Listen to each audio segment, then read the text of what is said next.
नमस्कार दोस्तों आज मैं हाजिर हूं आपका दोस्त पंडित ललित शर्मा एक नए वीडियो के साथ में। दोस्तों, हम अभी देख रहे हैं लगन की श्रृंखला के अंदर।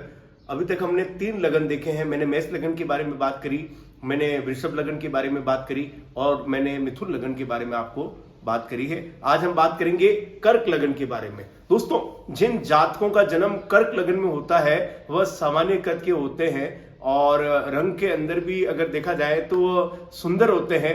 कहते हैं कि उनकी मतलब उनके अंदर एक ऐसा आकर्षण होता है कि तुरंत ही लोगों को अपनी तरफ आकर्षित कर लेते हैं। दोस्तों, कर्क लगन के जो जातक होते हैं वो भावना प्रधान होते हैं, भावुक होते हैं। ऐसे जातक भावनाओं में बहकर अपने दोस्तों के ऊपर या अपने मन में आए तो वह किसी के प्रति भी समर्पण कर देते हैं।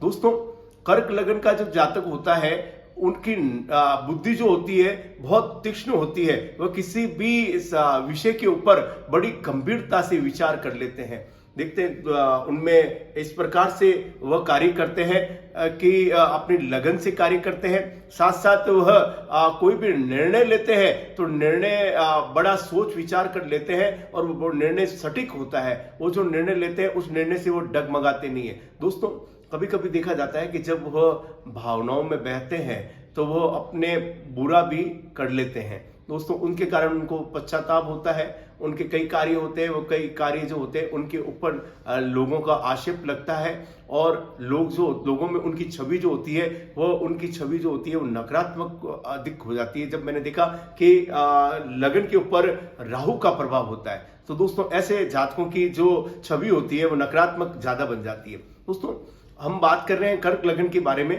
कर्क लगन के जो जातक होते हैं वह भक्ति भाव वाले भी होते हैं। वह भक्ति भाव भी बहुत करते हैं। उनके अंदर संस्कृति जो होती है उसका भी उनको अंदर बहुत ज्ञान होता है। वह किसी भी विषय पर बड़ी स्पष्टता से अपना विचार रख सकते हैं। दोस्तों, कर्क लगन के जो जातक होते हैं वह जातक का जन्म देखा जाता है कि उनका जन्म कब हुआ है। अब अगर उनका जन्म एकादशी से अमावस्या के बीच में हुआ है, एकादशी से अमावस्या के बीच में हुआ है तो ऐसे जातक को अपने जीवन में कठोर परिश्रम करना पड़ता है। किसी भी काम को करने के लिए उनको कठोर परिश्रम करना पड़ता है। और अगर अष्टमी से लगाकर पूर्णिमा के बीच में हुआ है, शुक्ल पक्ष अष्टमी से लगाकर पूर्णिमा के बीच में हुआ है तो ऐसे जातक के मन में जो भी विचार आता है वो तुरंत उसको पूर्णता से प्राप्त कर लेते हैं। दोस्तों, कर्क लगन के जो जातक होते हैं उनको देखना चाहिए जो कर्क लगन का जो लग्नेश है चंद्रमा, वो चंद्रमा कहाँ है। अगर चंद्रमा क्षीण है तो उनको वहां पर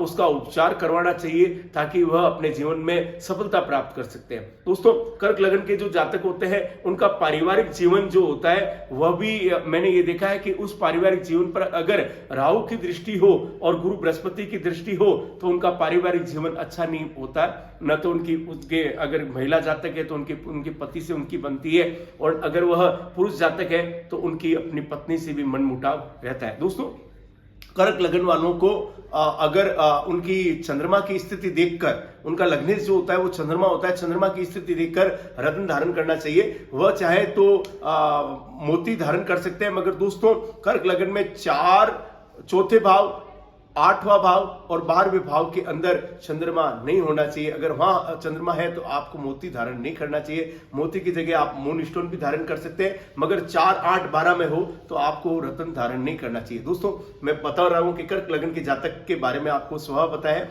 दोस्तों, और अधिक आप जानकारी चाहते हैं तो मेरे चैनल को लाइक करें, सब्सक्राइब करें। दोस्तों, मैं एक बात कर रहा हूं, कर्क लगन के जातक में हमारी भूतपूर्व प्रधानमंत्री इंदिरा गांधी का लगन जो था वो भी कर्क था। उनके पिता स्वर्गीय जवाहरलाल नेहरू जो भी हमारे प्रथम प्रधानमंत्री थे उनका भी लगन कर्क था। दोस्तों, और भी जानकारी अगर चाहिए तो आप लाइक कमेंट करें। जय श्री राम।